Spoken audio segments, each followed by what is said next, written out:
জন্মের পর থেকেই পরিবারের বখাটে সন্তানের মতো মধ্যপ্রাচ্যকে অস্থির করে রেখেছে ইসরায়েল। দেশটির ও তার মিত্রদের আগ্রাসন ও ষড়যন্ত্র রুখে দিতে এক হওয়া দেশগুলোর তৎপরতা প্রতিরোধ অক্ষ নামে পরিচিত।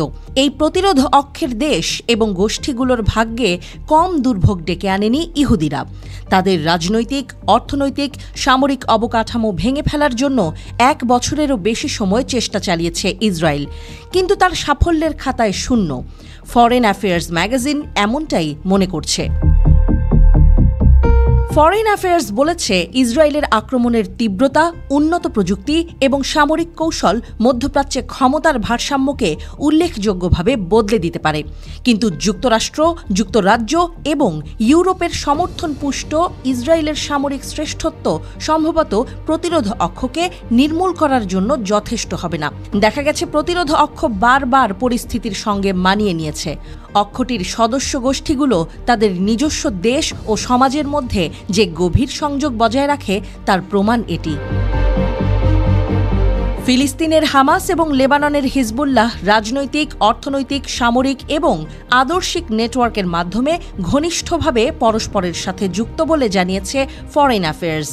এই আঞ্চলিক এবং ভৌগোলিক সংযোগ প্রতিরোধের অক্ষের সদস্যদের বিভিন্ন আঘাত সামলাতে সক্ষম করে তুলেছে। যেমন 2020 সালে জেনারেল কাসেম সোলাইমানিকে হত্যা করা হয় এবং তখনকার মার্কিন প্রেসিডেন্ট ডোনাল্ড ট্রাম্প নিষেধাজ্ঞা চাপিয়ে অর্থনৈতিক সমস্যার জন্ম দেয়। এসবের পরও প্রতিরোধ অক্ষ প্রচণ্ড শক্তিশালী, কারণ এমন সব চ্যালেঞ্জের পরেও প্রতিরোধ অক্ষের সদস্যরা বা পুরো জোটটি পরস্পরকে টিকে থাকতে সমর্থন করছে। প্রতিরোধের অক্ষের ঐতিহাসিক এই টিকে থাকার ক্ষমতা দেখে বোঝা যায়, ফিলিস্তিনের প্রতিরোধ সংগঠন এবং লেবাননের প্রতিরোধ সংগঠনকে নির্মূল করা ইসরায়েলের পক্ষে কঠিন হবে। ফরেন অ্যাফেয়ার্সের মতে, ইসরায়েলের সর্বাত্মক যুদ্ধের কৌশলগত সাফল্য দিতে পারে, কিন্তু প্রতিরোধের অক্ষ স্থানীয় এবং আঞ্চলিক উভয় স্তরেই ক্ষয়ক্ষতি পুষিয়ে মানিয়ে নিতে পারে। ইসরায়েলি দখলদারিত্ব বেসামরিক অবকাঠামোকে টার্গেট করে চলেছে। ইসরায়েলি দখলদার বাহিনীর বিরুদ্ধে লেবাননের প্রতিরোধ সংগঠন তাদের কার্যক্রম বজায় রেখেছে। সীমান্তে ইসরায়েলি বসতিতে আঘাত করছে এবং ইসরায়েলের গভীরে তাদের আক্রমণ বাড়িয়েছে। সংগঠনটি মঙ্গলবার ঘোষণা করেছে, তাদের যোদ্ধারা লেবাননে ইসরায়েলি আগ্রাসন মোকাবেলা চালিয়ে যাচ্ছে।